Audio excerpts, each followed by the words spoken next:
2022 বিশ্বকাপে ব্রাজিলের ফুটবল সামর্থ্য চর্চার বড় একটা বিষয় ছিল রিজার্ভ বেঞ্চের মার্কেট ভ্যালু। 2026 বিশ্বকাপে এসে সেটা হয়ে যায় কোচ কার্লো অ্যানচেলোত্তির সিভি। মিডিয়া থেকে শুরু করে সমর্থক সর্বত্রই এই চর্চা ছিল প্রবলভাবে।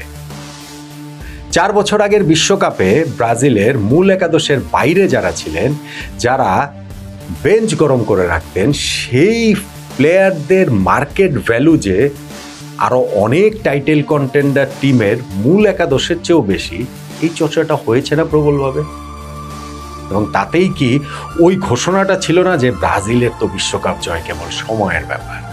ঠিক তেমনি ভাবে এইবার ব্রাজিলের কোচ কার্লো অ্যানচেলোত্তি, ক্লাব ফুটবলের যিনি সর্বকালের অন্যতম সেরা কোচ, তার ওই ভীষণ সমৃদ্ধ সিভি নিয়েই তো মিডিয়া থেকে শুরু করে সমর্থক চর্চা হয়েছে প্রবল। এবং সেইখানটাতেও অনুচ্চে যেন সেই ঘোষণাটাই ছিল, আনচেলোত্তি যখন এসেছেন ব্রাজিল তো বিশ্বকাপ জিতবেই।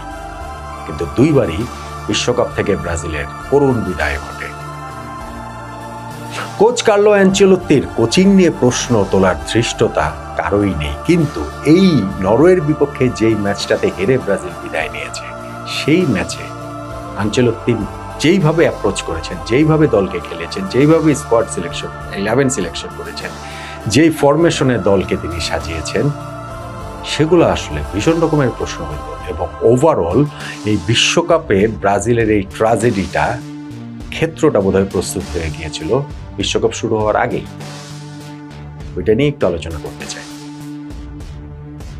দেখুন, 2018 বিশ্বকাপে বা 2022 বিশ্বকাপে যেইভাবে ক্রোয়েশিয়ার কাছে হেরে ব্রাজিল বিশ্বকাপ থেকে বিদায় নিল, সেটাকে আপনি বলতে পারেন টু সাম এক্সটেন্ট আনলাকি। 2018 বিশ্বকাপে বেলজিয়ামের কাছে পরাজয়টাকেও তাই বলতে পারেন। কিন্তু এই ম্যাচটাতে এইবার নরওয়ের কাছে ব্রাজিল যেভাবে হেরেছে, সেইটাকে কোনোভাবেই দুর্ভাগা বলার উপায় নেই। বরং নরওয়ে ব্রাজিলকে একেবারে আউটপ্লেড করেছে, এবং সেই জায়গাটাতে কোচ কার্লো অ্যানচেলোত্তির দায় অবশ্যই আছে।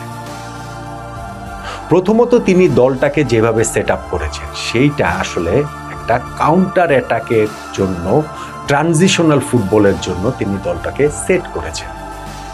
প্রতিপক্ষের পায়ে বল থাকুক, কোনো অসুবিধা নেই, আমরা সিট ব্যাক করব, যখনই সুযোগ পাবো তখনই দ্রুত গতির কাউন্টার অ্যাটাকে গিয়ে গোল করার চেষ্টা করব। এটা কি ব্রাজিলের ফুটবল? এইভাবে কি ব্রাজিল খেলে কখনো? এটা কি হয়? আপনি দেখেন, আজকের এই ম্যাচটাতে ব্রাজিলের বল পজিশন ছিল মাত্র 33%, নরওয়ে ছিল 67%। সেই কারণে আমি বলছি, এই ম্যাচে ব্রাজিলের অ্যাপ্রোচটাই ছিল ছোট দলের মতো, অ্যাপ্রোচটাই ছিল আন্ডারডগের মতো। এবং সেই অ্যাপ্রোচটা কোচ কার্লো অ্যানচেলোত্তির ব্লুপ্রিন্টে। ব্রাজিলের এই ম্যাচে মিডফিল্ড বলতে আসলে কোনো কিছুই ছিল না। কাজেমিরো এবং ব্রুনো গিমেরেস। কাজেমিরো 34 বছর বয়সী এই মিডফিল্ডার তার সেরা সময় পেছনে ফেলে এসেছেন অনেক আগে। আনচেলোত্তি দায়িত্ব নিয়েই ব্রাজিলের তিনি কাজেমিরোকে ফিরিয়ে এনেছেন আবার জাতীয় দলে 1.5 বছর পরে। এবং সেই কাজেমিরো তাকে লাস্ট ম্যাচটাতে একটা বিগ পারফরমেন্স দিয়েছিলেন বটে, জাপানের বিপক্ষে। প্রথমার্ধে কাজেমিরো যে পারফরমেন্স ছিল, তাতে পৃথিবীর 99% কোচই তাকে তুলে নিয়েছেন। আনচেলোত্তি তার উপরে ভরসা রেখেছেন। সেকেন্ড হাফে কাজেমিরো প্লেয়ার অফ দ্য ম্যাচের মতো একটা পারফরমেন্স উপহার দিয়েছেন। কিন্তু কোনো না কোনো ম্যাচে তো তিনি এক্সপোজ হবেনই। এই ম্যাচে হয়েছেন। তার ওই লেগও এখন আর নাই, তার ওই সেই পুরনো দিনের কাজেমিরো ছায়া মাত্র তিনি এখন। ফলে তাকে মিডফিল্ডে বাইপাস করে যাওয়াটা নরওয়ের জন্য ভীষণ রকমের ইজি হয়েছে।